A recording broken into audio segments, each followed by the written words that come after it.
우리 앞뒤 사람 옆에 사람 인사 한번 나눌게요. 사랑하고 축복합니다.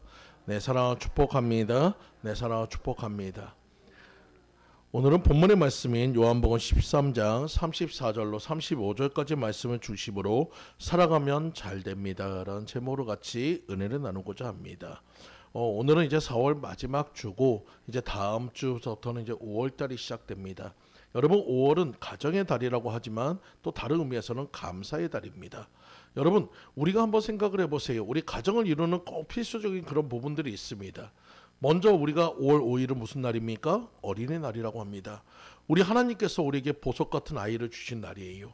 그래서 우리 하나님께 그 아이를 받게 해주고 우리에게 선물 같은 아이를 주신 하나님께 감사하는 날이 5월 5일입니다. 또 5월 8일은 무엇입니까? 바로 우리에게 나를 위해서 기도해 주시고 나를 위해서 사랑해 주시는 부모님이 계신 날입니다. 그 부모님께 감사하는 날인 것을 믿으시기 바랍니다. 또 5월 15일은 또 스승의 날이라고 합니다. 여러분, 영적으로 또 여러분의 삶의 지혜로 온전히 인도해 가시는 그 스승님께 감사하는 날이에요. 또 그리고 여러분, 거기에 부부의 날도 있습니다. 여러분, 서로가 한 몸이 되어서 한 뜻으로 하나님께 영광 돌리는 가정을 이루는 그 귀한 날, 그 모든 것을 허락하신 하나님께 감사하는 달이 5월달인 줄 믿습니다. 여러분, 그런데 우리가 이렇게 감사만 해도 모자란 인생이에요. 사랑만 하고 살아도 모자란 인생이에요. 근데 여러분, 우리가 사랑만 하고 삽니까? 감사만 하고 삽니까? 대부분이 많은 사람들이 사랑도 감사도 잘 못하고 뭐를 많이 해요? 미움과 원망과 질투와 시기와 질투로 그렇게 살아가는 인생이 돼요. 여러분, 그러니 얼마나 우리 인생이 팍팍하고 얼마나 인생이 적박합니까? 여러분, 오늘 이 시간 여러분들만큼은 사랑하며 사시러가시는 여러분들 모두 되시기를 간절히 축원드립니다. 여러분, 미움과 무관심은 사람을 죽이지만 사랑은 사람을 살립니다. 그래서 예수님께서 우리에게 말씀하셨어요. 서로 사랑하라 라고 얘기하고 있어요. 여러분, 서로 사랑하는 거 여러분 쉬운 것 같은데도 어렵다고 얘기합니다. 여러분, 사랑해야지 하면서도 막상 그 앞에 가면 그 마음이 바뀌지 못해요. 말이 내 생각과 다르게 나가요. 그래서 처음에는 좋은 마음으로 갔다가 더 크게 상처받고 돌아오는 경우도 참 많습니다. 근데 여러분, 이 사랑도 우리가 훈련돼야 합니다. 여러분, 사랑도 훈련하시는 여러분들 모두 되시기 간절히 축원드립니다. 한 시골교회 장로님께서 아침에 새벽 기도가 끝나자마자 목사님을 찾아와가지고 굉장히 화를 냅니다. 목사님, 제가 이 상황까지 됐는데 제가 사랑해야 합니까? 그래서 목사님이 무슨 일인가 물어봤더니 이 장로님이 논에다가 이렇게 해가지고 새벽 기도가 끝나면은 꼭 해가지고 개울에서 해가지고 물을 다 대고 있는데, 여러분, 윗물이 있고 윗논이 있고 아랫논이 있어요. 근데 아랫논에 있던 옆집에 사는 사람이 와가지고 꼭 어떻게 하느냐면 자기가 물을 대놓고 가면 그 위에서 물을 터가지고 자기 아래쪽에다 물 채워놓고 그 위에는 물도 채워놓지 않고 그렇게 보낸다는 거예요. 그래서 자기가 나중에 가면 물이 없으니까 또 채우고 하는 일을 갖다 반복했는데 이제는 도저히 할 수 없을 정도로 너무 자주 하니까 이제는 화가 나더란 거예요. 어쩔 때는 가서 따지기도 해봤고 어쩔 때는 뭐라도 해봤지만 이 사람이 변하는 게 없습니다. 그래서 이 장로님이 너무 화가 나가지고 목사님, 그래도 참아야 합니까? 하고 물어보는 거예요. 그래서 목사님께서 그 장로님 위해서 기도했습니다. 하나님, 이걸 어떻게 할까요? 기도했더니 이 목사님에게 하나님께서 지혜를 주셨는데 그 장로님에게 이런 얘기합니다. 장로님, 그러면 이제부터 제가 하는 대로 하세요. 가가지고 먼저 아랫논부터 물을 채우시고 그 다음에 장로님 논에 물을 채우세요. 여러분, 그저 장로님께서 아니 왜 그렇게 해야 합니까? 있다는 말씀에 순종하세요. 그리고 그렇게 일주일을 하고 나서 2주째가 딱 되고 나니까 그 아랫집 논에 있던 사람이 찾아왔다는 것입니다. 그리고 그분한테 와가지고 죄송하다고, 제가 정말 죄송하다고, 예전에 이렇게 작은 일 하나로 해가지고 틀어져가지고 그것 때문에 괘씸죄가 돼가지고 그 윗논을 갖다 해가지고 계속 골탕을 먹였는데 그래도 그런 자기를 갖다 받아주고 이해해주는 장로님을 보니까 정말 예수 그리스도의 사랑을 느낀다 하면서 그 또한 예수님을 믿는 사람이 되었다는 것입니다. 여러분, 사랑은 희생입니다. 사랑은 여러분이 손해보는 것처럼 보이지만 그것이 더 큰 결과를 나타낸 것을 믿으시기 바랍니다. 오늘 우리들 모두가 사랑하시는 여러분들 모두 되시기를 간절히 축원드립니다. 증오심이 너무 심하면 그것은 자신이 미워하는 사람보다 자신을 더 비참한 사람으로 전락시킵니다. 미움이란 감옥에서 우리는 나와야 합니다. 여러분, 슬픔이라서 감옥에서 나와야 합니다. 여러분, 거기에 잡히지 마시고 이기시는 여러분들 모두 되시기를 간절히 축원드립니다. 미국의 한국계 방송이었던 마가리 조는 이런 얘기를 했어요. 증오는 사람의 감정 중에 가장 쓸모없는 심장의 소음이다. 그러나 사랑은 미움의 소리도 덮어버리는 우렁찬 쿵쾅거립니다. 여러분, 내 안에서 지금 심장의 소리가 미움의 소리로 지금 울리고 있습니까? 사랑의 소리로 울리고 있습니까? 오늘 여러분, 미움의 소리라며 사랑의 소리로 덮어서 그것을 바꿔가시는 여러분들 모두 되시기를 간절히 축원드립니다. 또 라이크는 이렇게 얘기했습니다. 사랑받지 못하는 것은 슬프다. 하지만 사랑할 수 없다는 것은 훨씬 슬픈 일이다. 여러분, 오늘 이 시간 우리 서로 사랑하시는 여러분들 되시기를 간절히 축원드립니다. 서머셋 모험은 또 이렇게 얘기했습니다. 인간이 자랄 때는 사랑받는 것이 중요하고 성장에서는 사랑하는 것이 중요하다. 여러분, 벤자민 프랭클린은 누구든지 사랑받고 싶다면 먼저 사랑하라. 그리고 사랑스럽게 행동하라라고 얘기했어요. 여러분, 예수님께서도 얘기했습니다. 너희가 섬김받고자 하면 너희가 섬기는 자가 되라고 했어요. 여러분, 마찬가지로 여러분 누군가 나에게 사랑을 해주지 않는다고 서운할 것이 아니고 내가 먼저 사랑을 베푸는 자가 되시기를 간절히 축원드립니다. 그럴 때 여러분들 모두가 사랑의 진정한 의미와 사랑의 진정한 기쁨을 누리게 될 것을 믿으시기 바랍니다. 어느 동네에 두 집이 있었어요. 서로는 이웃입니다. 근데 한 집은 시부모를 모시고 사는 큰 대가족이 있는 그런 집이고 한 집은 두 부부만 살고 있는 신혼부부 집입니다. 근데 신기한 거는 시부모를 모시고 사는 많은 식구가 있는 그 집에서는 언제나 웃음소리가 끊이지 않고 화목한데 반면에 둘밖에 살지 않는 그 신혼부부 집은 하루가 멀다 하고 싸웁니다.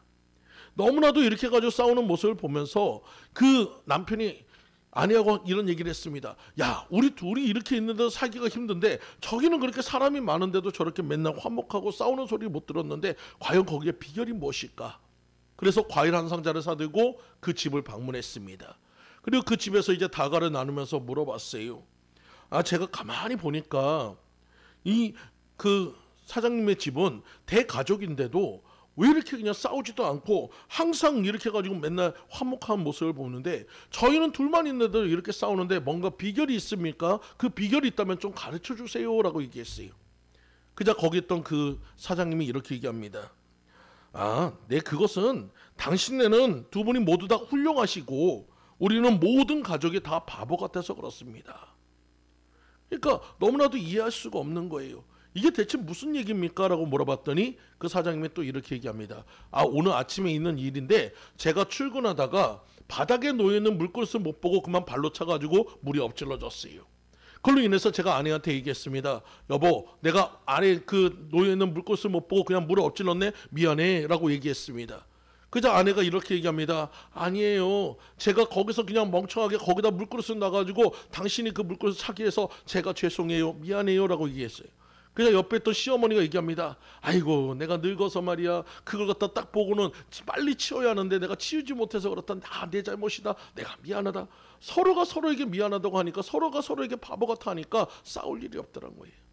여러분, 여기에 지혜가 있음을 믿으시기 바랍니다. 우리는 서로가 높아지려고 합니다. 서로에게 위에 서려고 합니다. 여러분, 그럴 땐 다툼이 있는 거예요. 하지만 우리가 낮아지려고 하면 서로에게 여러분 사랑이 있음을 믿으시기 바랍니다. 이렇듯 사람의 참된 가치는 얼마만큼 사랑받느냐가 아니고 얼마만큼 사랑을 베푸느냐에 있다는 것을 믿으시기 바랍니다. 오늘 하나님의 사랑을 깨닫고 예수님께서 말씀하신 대로 성도들끼리 서로 사랑하며 살아가시는 여러분들 모두 되시기를 간절히 축원드립니다. 그러기 위해서 우리는 첫 번째로 예수님의 말씀대로 서로 사랑하며 잘되게 하신다는 것을 믿으시기 바라요. 오늘 본문은 예수님께서 배신자 가룟 유다에게 그 가룟 유다가 나간 후에 11명의 제자에게 새 계명을 주신 이야기입니다. 요한복음 다락방 강화 또는 예수님의 가르침의 정수라고 부르는 14장에서 16장의 말씀, 그 시작점이 바로 오늘 본문부터입니다. 옛 계명인 구약의 말씀은 뭐라고 합니까? 이웃을 사랑하기를 내 몸같이 하라고 레위기 19장 18절에 말씀하고 있어요. 근데 오늘 주님께서 뭐라고 합니까? 너에게 새 계명을 주노니 내가 예수님이 너희 제자를 사랑한 것 같이 성도들을 사랑한 것 같이 너희도 서로 사랑하라. 여러분, 구약은 이웃 사랑에 한정되어 있다면 예수님의 이 새 계명은 뭡니까? 전 인류에 대한 사랑입니다. 여러분, 우리의 사랑은 한 곳에 머무는 것이 아니고 전 세계를 향한 하나님의 사랑과 같은 그런 포괄적인 사랑하시는 여러분들 되시길 아주 축원드립니다. 사도 요한은 예수님께서 새 계명을 주신 서로 사랑하라는 이 설교 말씀대로 평생을 목회하며 살았습니다. 마가복음 3장 17절 말씀에 보면 이 사도 요한에 대해서 이렇게 얘기합니다. 또 세베대의 아들 야고보와 야고보의 형제 요한이니 이 둘에게는 보아너게 곧 우리의 아들이라 이름을 더하셨으니. 여러분, 그냥 불같은 성격 정도가 아니고 우리는 어떻습니까? 천둥번개가 치는 거잖아요. 급하고 얼마나 그 해가지고 포악한지, 여러분 사람들이 그 사람을 갖다 잘 관리하지 못할 정도로 별명이 우리의 아들이라 할 정도로 요한과 모든 사람들은 그렇게 성격이 모났습니다. 근데 여러분, 그런 두 형제, 그 우리의 아들 같은 그 두 형제도 예수님 품 안에 들어가니까 변화되는 거예요. 여러분, 예수님 안에 들어가니까 달라지더란 거예요. 사랑의 사도로 변화됐다는 것입니다. 오늘 이 시간 여러분들의 삶도 그렇게 변화되시는 역사 있기를 간절히 축원드립니다. 누가복음 9장 52절 말씀에 이런 말씀이 있어요. 사자들을 앞서 보내심에 그들이 가서 예수를 위하여 준비하려고 사마리아인의 한 마을에 들어갔더니 예수께서 예루살렘을 향하여 가시기 때문에 그들이 받아들이지 아니하는지라. 제자 야고보와 요한이 이를 보고 이르되 주여 우리가 불을 명하여 하늘로부터 내려 저들을 멸하라 하기를 원하시나이까. 여러분, 얼마나 이 성격이 급하고 다급한지, 여러분 하늘에서 불을 내려서 소돔과 고모라처럼 멸하기를 원하냐고 물었습니다. 여러분, 이것은 하나님의 뜻도 아니고 아무것도 아니에요. 그냥 자신의 감정에 충실한 사람들입니다. 여러분, 그런 요한이었지만 예수님 안에서 변화되었어요. 마지막에 그는 끊임없이 설교할 때 뭡니까? 사랑하라 사랑하라 사랑하라로 끝납니다. 여러분, 오늘도 우리가 사랑할 때 모든 것이 변화되고, 사랑할 때 모든 것이 달라지며, 사랑할 때 모든 것이 회복될 것을 믿으시기 바랍니다. 오늘 여러분들 모두가 하나님의 품속에서, 하나님의 은혜 속에서 다시 한번 회복되는 역사 있기를 간절히 축원드립니다. 그럼 우리의 아들이었던 요한이 요한일서 3장 1절에 이렇게 얘기합니다. 보라, 아버지께서 어떠한 사람을 우리에게 베푸사 하나님의 자녀라 일컬음을 받게 하셨는가. 우리가 그러하도다. 그러므로 세상이 우리를 알지 못하면 그를 알지 못하리라. 여러분, 예수님의 사랑을 직접적으로 느끼고 예수님의 사랑을 받은 사람이라면 내 안에서 변화는 반드시 이루어져야 합니다. 어떤 변화가 이루어져야 합니까? 나쁘게 변화되는 것이 아니고 좋게 변화되어야 하는 것이에요. 아름답게 사랑으로 변화되는 역사 있기를 간절히 축원드립니다.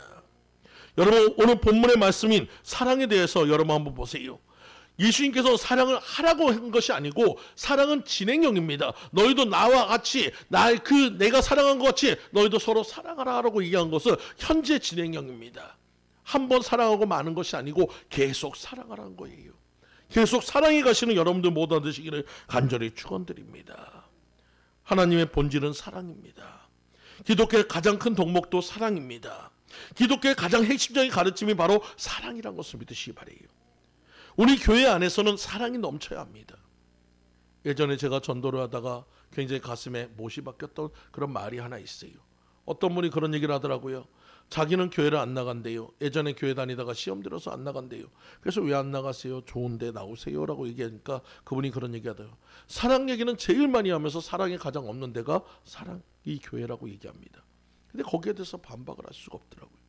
여러분, 우리는 끊임없이 서로 간에 인사도 모든 것들도 사랑 얘기하면서 정작 서로에 대해서는 여러분 조그만 것도 참아주지 못하는 것이 우리들의 모습이에요.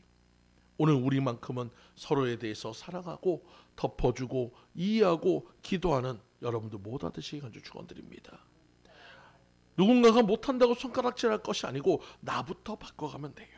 나부터 변화되면 돼요. 나부터 실천하면 돼요. 그러다 보면 여러분의 그 영향력이 여러분 곳으로 퍼지고 여러분 그러면서 그것을 위해서 큰 변화가 일어날 것을 믿으시기 바랍니다. 사랑의 부족은 미움과 증오심과 다툼과 분쟁을 불러오고 개인, 가정, 사회, 국가까지도 분란을 일으킵니다. 여러분, 우리는 미움보다는 사랑을, 증오보다는 존경을 담는 여러분들 모두 되시길 간절히 축원드립니다. 초대교회 요한소단은 예수님의 가르침대로 사랑을 실천하여 오고 모든 세대를 향해서 이렇게 말씀하고 있어요. 요한일서 5장 3절 말씀, 하나님을 사랑한 것은 계명들을 지키는 것이라 그의 계명들은 무거운 것이 아니로되 계시록 2장 34절 말씀에 내가 게으르지 아니한 것을 아노라 그러나 너를 책망할 것이 있나니 처음 사랑을 버렸느니라. 로마서 8장 28절 말씀에도 하나님을 사랑하는 자 곧 그때로 부르심을 입은 자들에게는 모든 것이 합력하여 선을 이루느니라. 오늘 여러분들에게 하나님의 사랑의 계명이 주어졌습니다. 서로에게 사랑하고 예수님이 사랑한 것처럼 우리가 서로 사랑해야 하는 것을 믿으시기 바랍니다. 그 사랑을 실천하기 위해서 최선을 다하시는 여러분들 모두 되시기를 간절히 축원드립니다. 두 번째로 예수님의 말씀대로 미움과 증오심을 버리며 살아가야 합니다. 사도들이 증오심을 극복하지 못하다가 이 세계명인 이 설교를 듣고 그 증오심을 버리고 살아갔던 여러분, 그 사실을 여러분 기억하시기 바랍니다. 여러분, 우리는 반드시 우리의 삶 속에서 사랑이 실천되어야 하고 사랑이 나타나야 하고 사랑의 향기가 보여져야 할 것을 믿으시기 바라요. 예전에 저희 어머니께서 사역하시는 그 교회에 한 여자분이 계셨어요. 참 믿음도 신실하고 참 좋았는데 어느 날 그 여자분이 몇 주간이 거쳐가지고 교회를 나오지 않습니다. 그래서 당시에 어머니가 신방 전도사였기 때문에 그 가정을 방문했어요. 방문했는데 여러분, 다른 사람들 같은 경우는 이렇게 방문하면 아유 전도사님 오셨어요, 목사님 오셨어요 그럴 텐데 그날은 와도 별로 시큰둥합니다. 별로 기분 좋게 막지 않아요. 그러니까 뭔가 일이 있구나 생각하고 어머니가 가셔서 차 한 잔을 마시면서 조용히 해가지고 기도도 해주고 이렇게 얘기를 듣다 보니까 그 여 집사님이 갑자기 많이 우는 거예요. 막 울면서 이런 얘기를 합니다. 전도사님, 나 더 이상은 나 이제 더 이상 못 살 것 같아요. 나 이제 남편과 이혼하고 나 다른 데로 떠날 거예요. 그렇게 얘기를 하는 거예요. 그러니까 어머니 입장에서는 이혼한다는 얘기를 하는데 그럼 이혼하세요 얘기할 수 없으니까 무슨 일인지 자세하게 설명을 해봐라 했더니 이 여자 하는 얘기가 뭐라고 했냐면 이 남편이란 사람이 365일 중에서 360일을 갖다 술을 먹고 들어온다는 거예요. 하루도 빠짐없이 술을 먹고 들어오는데 그 모습을 보니까 너무나도 속이 터지고 어쩔 때는 싸우기도 해보고 달래기도 해보고 별짓을 다 해도 그것이 고쳐지지 않더란 거예요. 그리고 나중에는 자는 모습을 보니까 이제는 내 마음에서 그냥 베개를 확 눌러가지고 죽이고 싶은 그런 살인의 충동까지 느껴진다. 이대로 있다가 자기가 무슨 큰일을 저지를 것 같아서 도저히 못 살겠으니 나는 이제는 갈라서는 것이 답일 것 같다는 거예요. 아무리 하나님께 기도해도 변화되지 않고 아무리 하나님께 간구해도 달라지지 않으니 제가 할 수 있는 것은 이혼하는 것밖에 없어요. 그러면서 우는데 어머니도 너무 같은 여자 입장에서 너무 답답하니까 같이 울면서 기도했어요. 하나님, 이 딸의 그 마음과 모든 것들 위로해달라고 하나님 시해달라고 기도하니까 하나님께서 이렇게 얘기합니다. 일주일간 그 남편을 위해서 기도하는데 그 남편의 발 언저리 앉아가지고 그 발을 붙잡고 기도해 주란 거예요. 여러분, 근데 이 여자 입장에서는 그렇게 죽기보다 싫은 그 남편을 그 발을 잡고 기도하는 게 쉽지가 않아요. 근데 그 전도사님 말씀에 가니까 어찌할 수 없어가지고 어떻게 할까 갈등하는데 갑자기 저희 어머니가 그랬다고 합니다. 일주일간 기도하고 변화되지 않는다면 내가 당신 손 붙잡고 이혼 그 법정으로 데려갈 테니까 그렇게 합시다. 그러면 전도사님 분명히 저하고 약속한 거죠. 약속했어요. 그리고 일주일간 같이 기도하기로 하고 그날 저녁서부터 실행을 해야 하는데 여러분, 미움이라는 이 감정이 이것이 한순간에 녹아지지 않습니다. 아무리 그것을 갖다 약속을 받았다 해도 한 번에 할 수가 없어요. 첫날은 그냥 그 언저리에 앉아가지고 기도는 해야 하는데 기도는 할 수 없고 발도 잡지 못하고 그냥 그 앉아가지고 거기서 한숨만 푹 쉬다가 첫날을 보냈습니다. 둘째 날도 잘 안 됐어요. 근데 셋째 날까지 그렇게 되니까 내가 그렇게 하고 나서는 하나님께 미안할 것 같더라고요. 그래서 살짝 발을 잡고 하나님, 이 인간 아버지 구원해 주시는지 살해 주시는지 알아서 하세요. 저는 모르겠어요. 기도하라고 하니까 기도할게요. 그렇게만 기도하고 끝냈대요. 넷째 날이 지나고 다섯째 날이 지났는데 이제는 며칠 있으면 이제는 완전히 이 사람하고 끝이 나는 상황이 되니까 갑자기 마음에 그런 마음이 들더라고요. 예전에 이 사람이 참 사랑했던 그 모습, 나에게 잘해줬던 그 모습들이 생각나면서 그렇게 눈물이 나더라고요. 나야 이 사람은 떠나면 끝이지만 이 사람은 이제 완전히 폐인되어 살 건데 하나님, 그래도 이 영혼은 불쌍히 여겨달라고 발을 붙잡고 한참을 울고 있는데 갑자기 자신의 목덜미에 물방울이 떨어지더란 것입니다. 가만히 보니까 자기 남편이 자기 앉아서 울고 있는 거예요. 그래서 두 부부가 서로 간에 얘기해가지고 화해를 하게 됐는데 이런 얘기를 합니다. 남편이 그런 얘기를 하는 거예요. 자기도 정말로 이곳으로 오고 싶은데 자기도 모르게 자꾸 술집으로 가게 된다는 거예요. 그래서 왜 처음에 술집에 가게 됐냐 원인을 찾으니까 두 부부 사이에 7년이 되도록 아이가 없어요.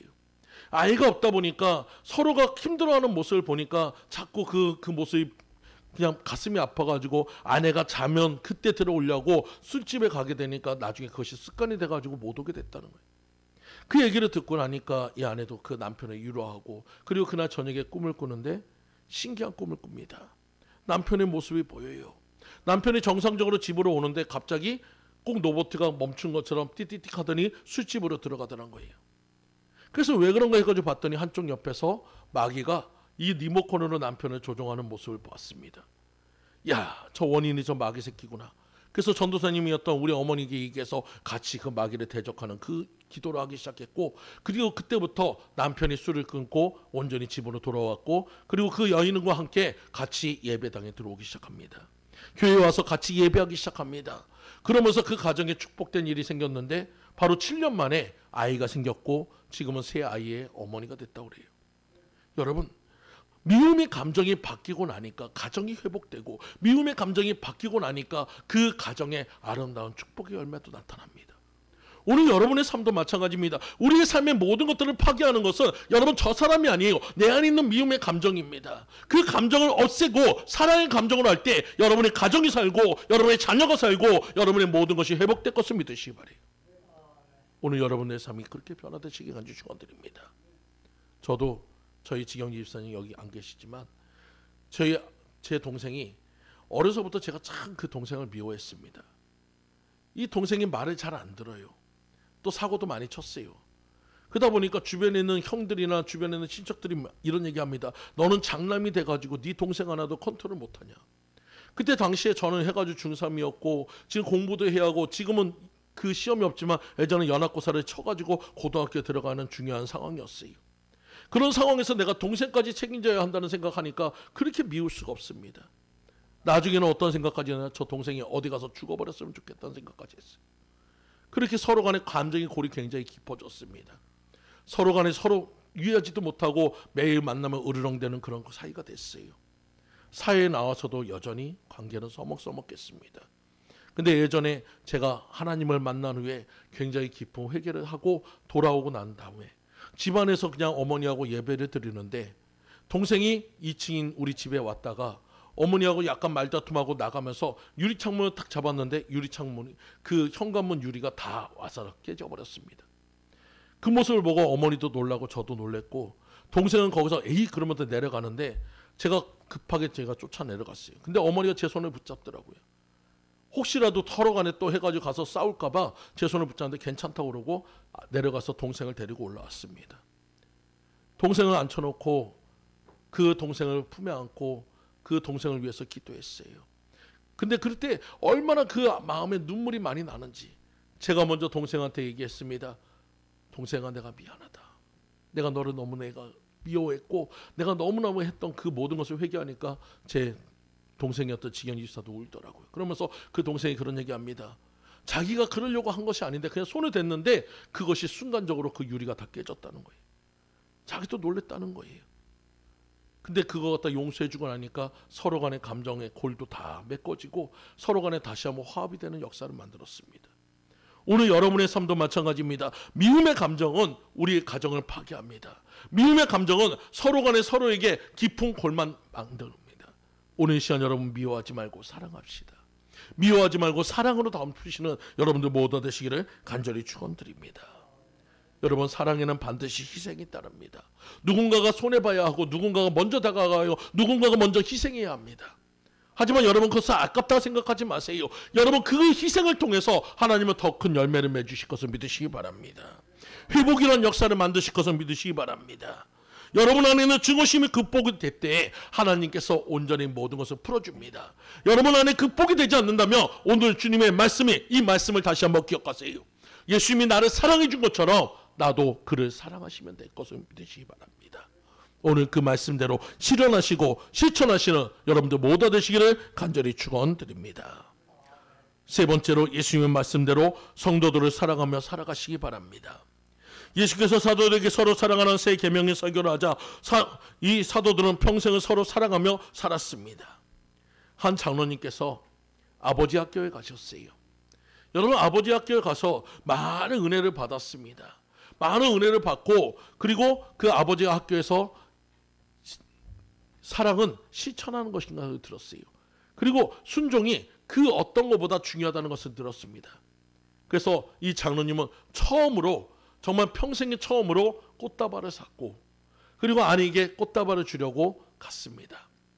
그리고 아내에게 꽃다발을 주면서 여보 이거 받아 그러니까 아내가 이 사람이 하지도 않던 일을 하니까 되게 신기해가지고 대체 뭐 하는 거야? 뭐 이걸 갖다 왜 이러해? 그러니까 그때 그 장로님 순간적으로 사랑해라고 얘기하는데 사랑이란 말이 못 나가고 이런 얘기합니다. 아버지 아께서 숙제로 해가지고 받아가지고 이거 한 거야. 여러분 실천하지 못했어요. 그래도 여러분 실행했다는 사실 자체가 크다는 것을 믿으시기 바랍니다. 아까도 제가 처음에 얘기했지만 사랑은 여러분 훈련이 돼야 해요. 처음부터 사랑해라고 얘기하기가 힘듭니다. 하지만 여러분 서로에게 훈련이 되다 보면 사랑하고 축복하다는 말이 자연스럽게 나올 수 있습니다. 그런 의미에서 우리 앞뒤 사람 옆에 사람 우리 다시 한번 인사할게요. 사랑하고 축복합니다. 예, 사랑하고 축복합니다. 여러분 우리가 사랑하고 그 축복할 때 그 마음속에 있는 어둠이 떠나가고 모든 막혔던 담이 허물어질 것을 믿으시기 바랍니다. 사람들을 사랑하는 5가지 방법에 대해서 존 고든이 쓴 에너지 버스라는 책에 이렇게 얘기했습니다. 첫째, 그를 위해서 시간을 냅시다. 누군가를 사랑하면 자연스럽게 함께하는 시간이 많아집니다. 근데 미워하면 그 짧은 시간조차도 아까워져요. 하지만 여러분 관계란 것은 의미 있는 시간이라는 영양분을 먹고 자라는 생명체인 것을 믿으시기 바랍니다. 여러분 지금 같이 있는 사람, 그 사람이 여러분 그냥 형식적인 관계에 있는 사람이 아니고 사회적인 관계에 있는 사람이 아니라 가족이라면 여러분 그를 위해서 아낌없이 여러분 시간을 투자해야 합니다. 조금씩 시간을 더 투자해 가시기 바랍니다. 조금씩 그에게 관심을 두어 가시는 여러분들 모두 되시기를 간절히 축원드립니다. 그리고 두 번째로 그의 말에 귀를 기울여줘야 합니다. 사람은 누구나 자신의 말에 관심 갖고 주의 깊게 들어주기를 원하고 있어요. 경청은 존경이고 선물입니다. 사람은 기쁘게 하는 마음을 열게 하는 것이에요. 공감하면 듣기가 가장 중요합니다. 근데 사람들의 대부분 그 대화는 어떻습니까? 90%가 듣기보다는 말하기를 좋아해요. 예전에 장경도 목사가 이런 간증을 한 적이 있어요. 한 번은 아내가 와가지고 뭐라고 얘기를 하는데 대부분 많은 사람들이 남자분들이 아내 얘기를 잘 안 듣습니다. 별로 이렇게 귀담아 듣질 않아요. 근데 어느 날은 아내가 얘기하는데 이렇게만 반응을 해줬다는 거예요. 근데 참 신기한 거는 그렇게 해줬는데도 아내의 마음이 많이 풀어지더라는 것입니다. 그 모습을 보면서 한번 이렇게 생각했어요. 야, 나는 성도들과 많은 사람들의 이야기를 그렇게 세심하게 잘 들어주면서 정작 내 사랑하는 아내에게는 아무것도 해준 것이 없다. 그래서 그때부터는 아내가 뭔 얘기를 하면 그래도 최대한 들으려고 노력했다는 거예요. 그때부터 가정에 웃음꽃이 피고 그 모든 상황 속에서 대화가 되더라는 것입니다. 오늘 여러분들 작은 것부터 실천하면 됩니다. 작은 것부터 시작하면 됩니다. 듣는 것부터 여러분이 한번 해보시기는 여러분들 모두 되시기를 간절히 축원드립니다. 셋째로 인정해 주라는 것입니다. 트로피나 상을 주라는 뜻이 아닙니다. 개개인이 한 일을 진심으로 인정하고 칭찬해 주라는 것이에요. 한 인격체로서 대우해 주라는 것입니다. 여러분 잘한 일을 칭찬할수록 더 열심히 일할 수 있음을 믿으시기 바랍니다. 넷째로 섬겨야 한다는 것입니다. 진정으로 높은 사람은 자신을 대접하는 아랫사람을 위하여 군림하기보다는 숱한 사람들 밑바닥에 자리 잡고 섬기는 사람입니다. 여러분 흔히들 권위주의와 권위란 얘기가 있어요. 권위주의는 뭡니까? 내가 스스로 높이는 것이 권위주의예요. 하지만 권위는 뭡니까? 다른 사람이 높여주는 것이 권위예요. 그래서 우리도 흔히들 이런 얘기를 합니다. 여러분 나대로 하지 말고 나대로 바꿔라. 여러분 나대는 뭡니까? 내 때는 말이야 해가지고 얘기하는 그것은 여러분 꼰대의 상징입니다. 여러분 예전에 그거 관심도 없어요. 요새 젊은 사람들 그때 그거 어떻게 살았는지 관심도 없어요. 여러분 자기만 드러내는 그것을 바꾸라는 것이에요. 뭐로? 라떼로 바꾸라는 거예요. 여러분 라떼는 뭡니까? 우유를 넣는 거예요. 커피에 우유를 넣으면 부드러워집니다. 여러분 여러 가지 것에 우유를 넣으면 그것이 다 도움이 되고 부드러워지고 사람들이 좋아해요. 그것처럼 여러분 우리들 모두가 사람들에게 도와주는 사람이 되시라는 겁니다. 나를 드러내기보다 남을 높여주고 남을 인정해주고 남을 사랑해주면 그들로부터 존경받게 되고 그것이 진정한 권위인 것을 믿으시기 바래요. 오늘 여러분들 모두가 그런 섬김의 대상이 되시는 여러분들 모두 되시기를 간절히 축원드립니다. 다섯째로 장점을 이끌어내야 한다는 것이에요. 누군가를 사랑하면 그 사람의 장점이 더 잘 보이게 됩니다. 사람을 사랑하는 방법은 그들이 가장 잘할 수 일을 할 수 있도록 이끄는 것입니다. 실력을 발휘할 기회를 주고 애정을 가지고 기다려주는 것이에요. 여러분 고린도전서 13장의 사랑장의 첫 번째는 오래 참음이라고 그랬어요. 하나님은 우리를 위해서 기다려주십니다. 그 수준까지 올 때까지 기다려주세요. 때로는 실수하고 때로는 넘어지고 때로는 힘들어해도 그래도 참고 기다리시고 인내해 주십니다. 마찬가지로 우리도 살아간다면 그 다른 사람들이 여러분이 원하는 수준까지 올 때까지 잘 참고 인내하시고 오래 참아주시는 여러분들 모두 되시기를 간절히 축원드립니다. 마지막으로 이야기 하나를 하고 말씀 마치려고 합니다. 옛날 어느 화가가 이 세상에서 가장 아름다운 모습을 그려버리기로 작정을 하고 화구를 준비하고 밖으로 나갔습니다. 무엇이 가장 아름다운 모습일까 생각하다가 개선 장군이 말을 타고 그 해가지고 들어오는 모습을 보고 열심히 스케치를 하고 그림을 그려봤어요. 근데 마음에 들지 않아요. 또 어느 곳에 가니까 두 젊은 남녀가 결혼식에 꿈을 부풀고 그 해가지고 같이 함께하는 그 모습을 그려봤어요. 그래도 그것이 마음에 들지 않아요. 어느 날은 또 밭에 갔더니 농부들이 열심히 밭에서 추수하는 광경을 보고 그림을 그렸지만 역시 마음에 들지 않아요. 그 실망하는 마음으로 집안에 들어왔더니 자기 아내가 가족들을 위해서 앞치마를 두르고 열심히 음식을 준비한 다음에 아이들과 함께 손을 붙잡고 기도하는 모습을 보면서 스케치를 하고 그렸는데 그것이 가장 마음에 드는 가장 아름다운 그림이 되었습니다. 여러분, 가장 아름다운 모습은 바로 우리 주위에 있습니다. 가장 행복한 모습은 우리 가정의 모습인 것을 믿으시기 바랍니다.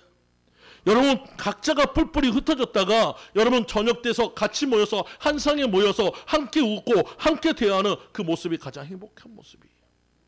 우리는 그 가정의 달을 맞이해서 이 가정의 모습이 회복되시기를 간절히 축원드립니다. 그것을 위해서 우리 먼저 사랑합시다. 우리 먼저 다가갑시다. 우리 먼저 존경해주고 우리 먼저 섬겨주시고 우리 먼저 실천하시는 여러분들 모두 되시기를 간절히 축원드립니다. 그럼 오늘 예수님께서 말씀하신 것처럼 내가 너를 사랑한 것처럼 너희도 서로 사랑하라 할 것. 그 사랑의 실천의 모든 것들을 실천해 가시는 여러분들 모두 되시기를 간절히 축원드립니다. 같이 기도드리겠습니다. 할렐루야. 주님 감사합니다. 사랑하면 잘 됩니다. 사랑하면 회복됩니다. 사랑하면 풀어집니다. 미움의 담이 무너지고 아버지 모든 막혔던 그 골짜기에 아버지 깊은 골이 메꿔집니다. 아버지 우리가 서로를 위해서 사랑할 수 있는 우리들 모두가 되도록 인도하여 주시옵소서. 모든 것 주님 앞에 감사로 드리오며 예수 그리스도 이름으로 기도 올려옵나이다. 아멘. 찬송 드리시면서 준비하신 건 봉헌하도록 하겠습니다.